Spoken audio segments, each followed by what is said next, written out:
আমার চামড়া দিয়ে যদি আমার বাবা মাকে আমি জুতা বানিয়ে দিই, তবুও বাবা মার ঋণ শোধ করা যাবে না। মসজিদে হারামে এক ব্যক্তি তার মাকে কাঁধে নিয়ে হজের মতো কঠিন কষ্টসাধ্য কাজ, একাই চলা যায় না হজে, কোথায় আরাফাত, কোথায় মিনা, কোথায় মুজদালিফা, কোথায় মক্কা, তওয়াফ, সাই, জমারাতে পাথর মারা, একই দিনে এত কাজ, মাইলকে মাইল হাঁটা, লক্ষ লক্ষ মানুষের ভিড় ঠেলে কঠিন কাজ। এর মধ্যে এক ব্যক্তি নিজের মাকে পিঠের উপরে কাঁধের উপর তুলে তিনি তওয়াফ করছেন।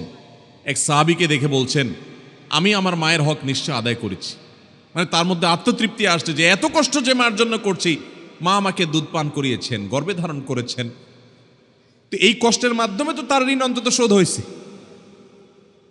ওই সাহাবী বললেন, না, হয় নাই, এটা সম্ভব না যে তুমি মার ঋণকে এভাবে তুমি কাঁধে নিয়ে 2, 4, 5 দিন 10 দিন কষ্ট করলে আর তার ঋণ শোধ হয়ে যাবে, সম্ভব না। আব্দুল ইবনে আব্বাস রাদিয়াল্লাহু তাআলা আনহু বলেছেন যে তুমি বাবার সামনে এরকম জামা ঝাড়া দিয়েছো যা ধুলা পরিষ্কারের জন্য, সামনে তোমার বাবা বসা ছিলেন, তুমি বেয়াদব। কারণ পৃথিবীর আল্লাহ রসুলের পর সবচেয়ে বেশি তোমার শ্রদ্ধা পাওয়ার উপযুক্ত তোমার মা এবং বাবা।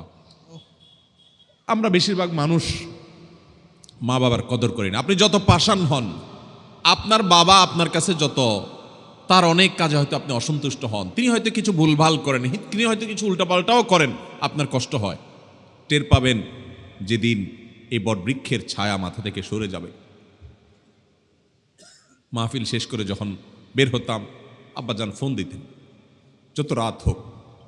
আমার গ্রামে মাহফিল হলে চা বানায় বসে থাকতেন, যত রাত হোক, পেরেশান হয়ে যেতেন। এখন আর কেউ ফোন দেওয়ার মতো নাই যে ফোন দিয়ে খবর নেবে। ভাইরা আমার, আল্লাহ রাব্বুল আলামিন আমাদের মা বাবার প্রতি আমাদের কর্তব্য পরিপূর্ণ আদায় করার তৌফিক দান করুন। যদি আপনি জীবদ্দশায় মা বাবার হকে ত্রুটি করে থাকেন, মৃত্যুর পর তাদের জন্য দোয়ায় ত্রুটি করা যাবে। আল্লাহ তাআলা দোয়া শিক্ষা দিয়েছেন। নিজে দেখেন, বাবার হক, মায়ের হক এত গুরুত্বপূর্ণ যে আল্লাহ অন্য কারোর জন্য দোয়া শিখাই দেন নাই, দোয়ার ফরম্যাটই আল্লাহ বলে দিয়েছেন, নিজে শিখাই দিয়েছেন, রব্বির হামহুমা কামা রব্বায়ানি। আল্লাহ, আমার মা বাবা ছোটবেলায় যেভাবে আমাকে মায়া করেছেন, কত মায়া করেছেন, আল্লাহ আপনি তাদের প্রতি সেরকম মায়া আজ তারা দুনিয়া থেকে চলে গেছেন আপনি করবেন। দোয়া করবো তো ইনশাআল্লাহ, নিয়মিত দোয়া করব, উঠতে বসতে দোয়া করব। একাকী যখন হব, মুশকিল হয়ে গেছে আমাদের এই ফোনগুলো, স্মার্টফোনগুলো। আমাদের অবসর সময় বলতে এখন কিছু নাই, টয়লেটের টাইমটা মোবাইল ফোন নিয়ে গেছে। আমরা ওয়েটিংয়ে থাকি, আমরা মোবাইলে ব্যস্ত, আমরা সোশ্যাল মিডিয়ার বিভিন্ন অ্যাপে আমরা আসক্ত, এডিক্টেড, আমাদের দোয়ার কোনো সময় নেই। আল্লাহ রাব্বুল আলামিন আমাদেরকে মা বাবার জন্য দোয়া করার তৌফিক দান করুন, মুর্দাদের জন্য দোয়া করার তৌফিক দান করুন।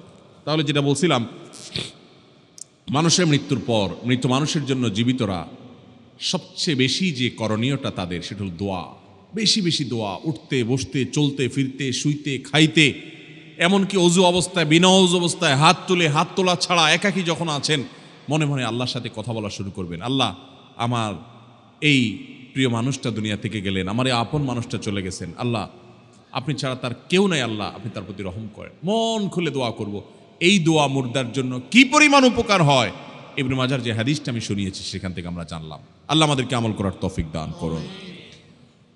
মৃত ব্যক্তির জন্য আর কি করতে পারি আমরা, আমি দীর্ঘ আলোচনা যাব না, কারণ অনেক সময় হয়ে গেছে। মৃত ব্যক্তির জন্য আমরা আরও যা করতে পারি সেটা হলো সাদাকা, দান, তার তরফ থেকে দান করতে পারি, এটা অনেক বেশি উপকারী তার জন্য।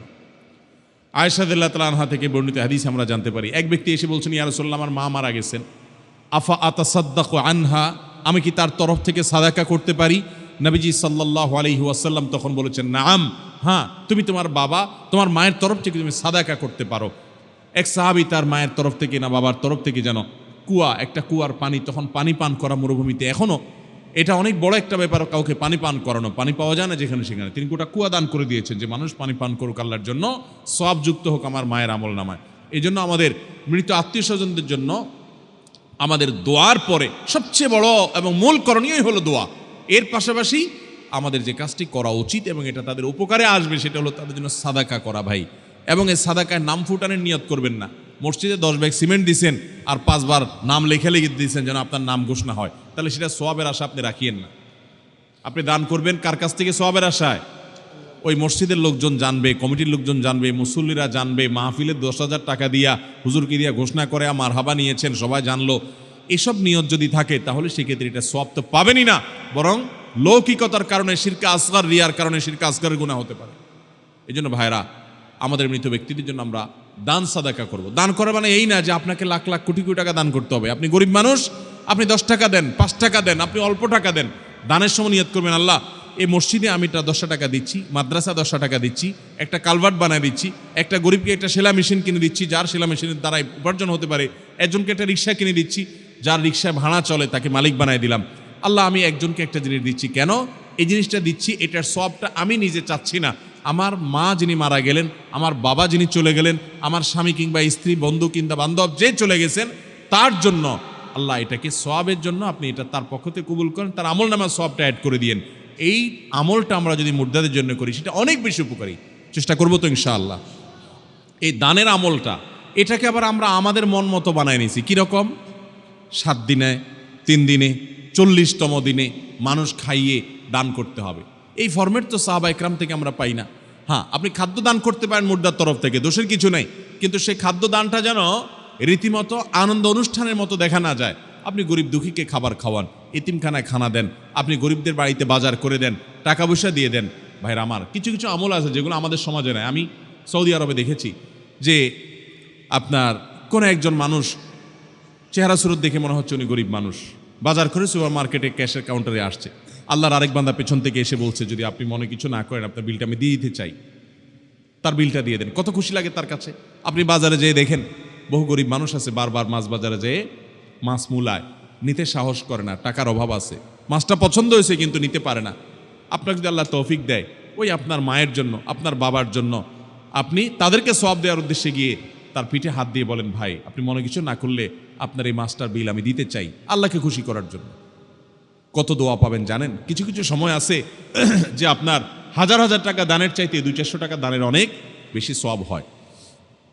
একটা গরিবের বাচ্চা দেখছেন যে বারবার কোনো একটা হোটেলের সামনে ঘুরছে, কিন্তু খাবার কেনার সাহস পাচ্ছে না, মুদি দোকানে যাচ্ছে, বারবার মোলামুলি করছে, নেওয়ার সাহস পাচ্ছে না, আপনি তো তাকে জিনিসটা কিনে দিলেন মুর্দার তরফ থেকে।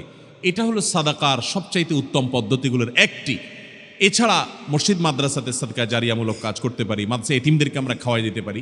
আমরা আমাদের মৃত আত্মীয়স্বজনের তরফ থেকে দান করবো, সেটা সাদাকা হোক, নগদ টাকা হোক, খাবার দাবার হোক, কোনো স্থায়ী কাজে হোক, সবচেয়ে উত্তম হলো সাদকায়ে জারিয়া। সাদকায়ে জারিয়া এটা সবচেয়ে বেশি উত্তম। সাদকায়ে জারিয়া বলতে মসজিদ মাদ্রাসার ভবন করে দিলেন, একটা কালভার্ট করে দিলেন, সমস্ত মানুষ উপকার পেল। একটা রাস্তা ভেঙে আছে, আপনি রাস্তাটা ঠিক করলেন, যত মানুষ যাবে উপকার পাবে, আপনার ওই মৃত মা বাবা সওয়াব পাবেন। চেষ্টা করবো তো ইনশাআল্লাহ।